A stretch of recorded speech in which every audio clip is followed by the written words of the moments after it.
Well, good morning, everybody, and welcome back to the channel, and welcome back to Kuala Lumpur. So today is my last day here in the city, and I want to check out a few more places before I head out to our next destination. So yeah, it's going to be a little bit of a hectic day running around. The sun is out today. There are a few clouds in the sky, and I'm hoping that they stay off for as long as possible. But if history repeats itself, we've probably got about 4, maybe 5 hour window here before the clouds come back in and the rain starts again. So I'm going to try and use that time as effectively as possible. And then we're starting out today here in Merdeka Square. It's also known as Independence Square, and one of its biggest features is the 95-meter flagpole that's actually right behind me right now. And you're probably wondering, well, what's so special about a flagpole? And that's because this flagpole was the first time the Malaysian flag was ever raised. In 1957, Malaysia received its independence from the United Kingdom. And here is where the first time the United Kingdom flag was dropped and the Malaysian flag, as we know it today, was raised.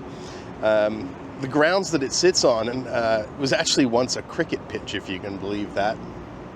The other reason why I came to this part of town is surrounding this park and the Independence Square are a bunch of very unique and interesting buildings.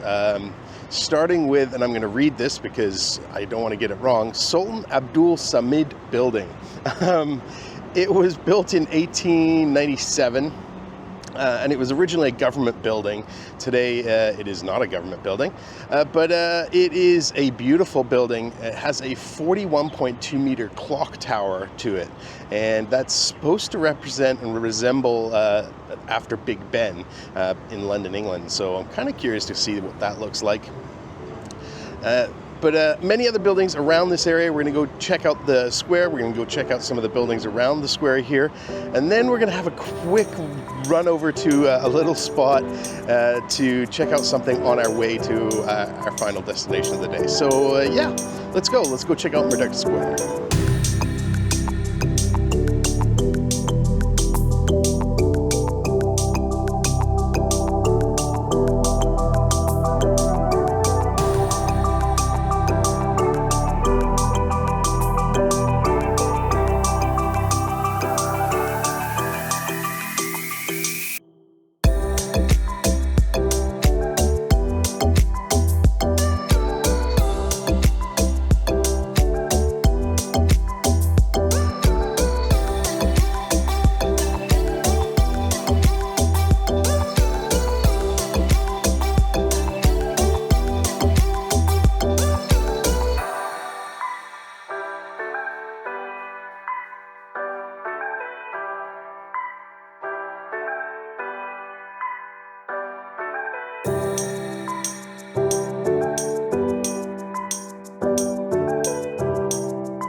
Well, that was Merdeka Square.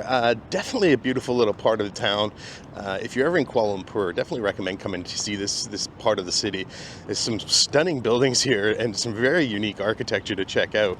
Yeah, it's very, very neat.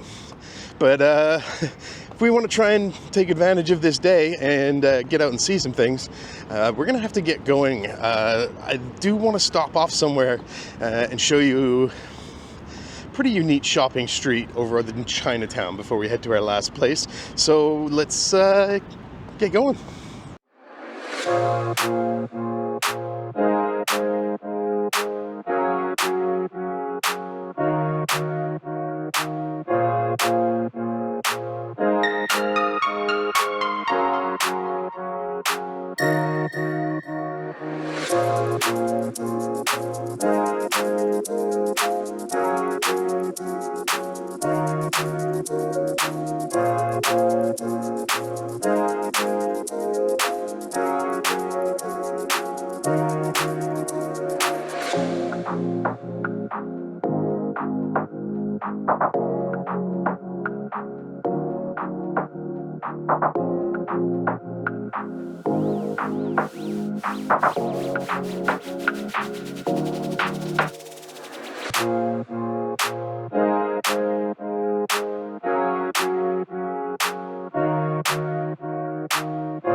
Well, we've made it here down into the heart of Kuala Lumpur, that is Chinatown. It is very hot and I'm very warm. But we are going to go check out a quick pit stop on our way to our final destination. A little bit of a walkthrough, check it out. And that is Pedaling Market Street. It's one of the oldest markets here in Kuala Lumpur. I think it dates back to like the late 1800s. It is known for having some pretty great deals and, well, shall we say some not quite legit products. But anyways, it's supposed to be pretty cool and pretty crazy and hectic, and I'm looking forward to going to check out this market. So yeah, let's go do that, and then hopefully we'll end up at our final spot. Let's go.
we made it across town through Chinatown. The peddling market, uh, yeah, it's neat. It's similar to very many markets I've kind of seen here throughout Southeast Asia.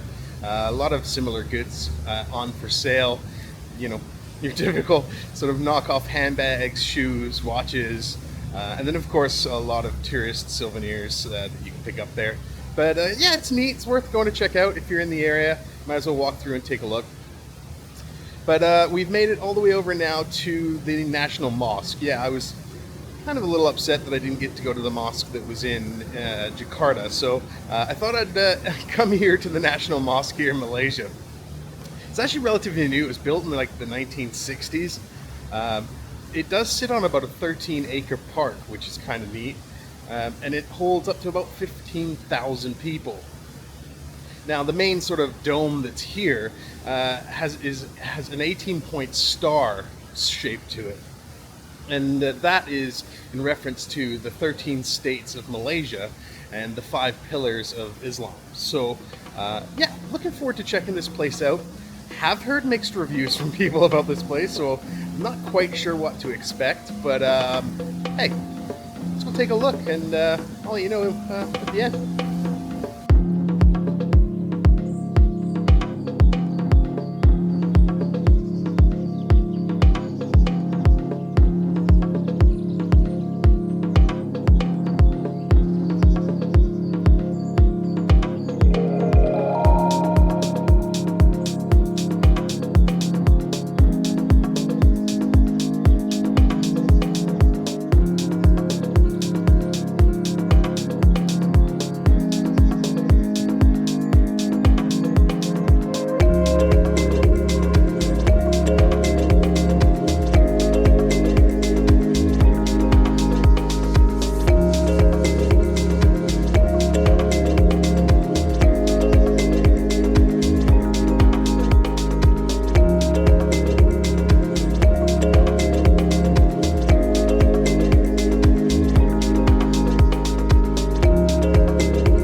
walk around the mosque.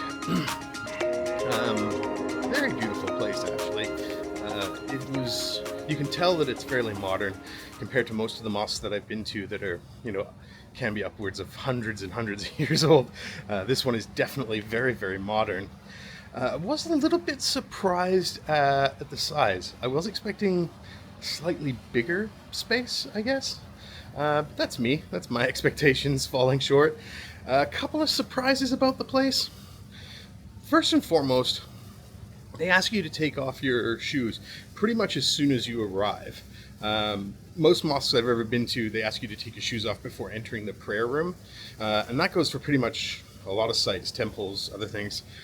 But here they make you take them off as soon as you arrive, which means you're walking around on concrete pathways and tiles that have been outside baking in the sun, which is not so nice for your feet. Just saying. The other thing that surprised me is, yes, there is this, it sits on a 13-acre park, but you can't access any of the park. It's all kind of blocked off and nobody can go out and experience it, which seems really weird to me. I don't understand that, to be honest. The other thing is that at the front there are some, older security gentlemen, obviously working for the mosque, and they're not very welcoming. They kind of like they're stern looking, they kind of point in directions, and just when you don't understand what they're saying because they're not speaking, like for me, English, my language, they just get angry and just point and kind of like almost push you in a direction, which is weird, having that kind of welcome to a religious place. But then once you get to where tourists enter the property and everybody on the inside, they're all very nice. They're all very sweet and kind. Happy to answer any kind of questions you have. As I said, the real kind of letdown is that you really don't have access to the vast majority of the place as a tourist.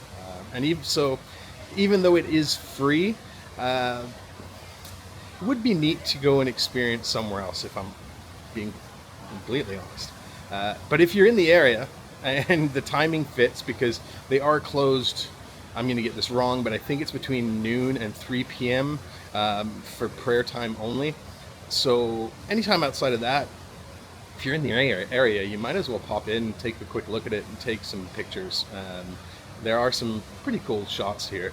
But yeah, that's going to be it for me here in not just the mosque, but Kuala Lumpur. Not enough time here.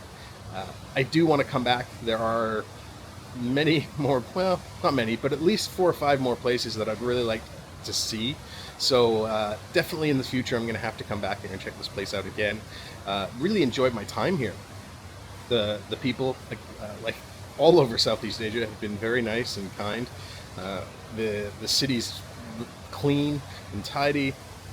Yeah, definitely enjoyed my time here. So we'll be back. But for now I gotta get home to the apartment. I gotta pack and get ready to head to the airport first thing in the morning, as we are gonna stay in Malaysia but head north to a different part of Malaysia. So stick around for that. Thanks everybody for watching. Please like and subscribe to the video. I do appreciate that. And we'll see you in the next video.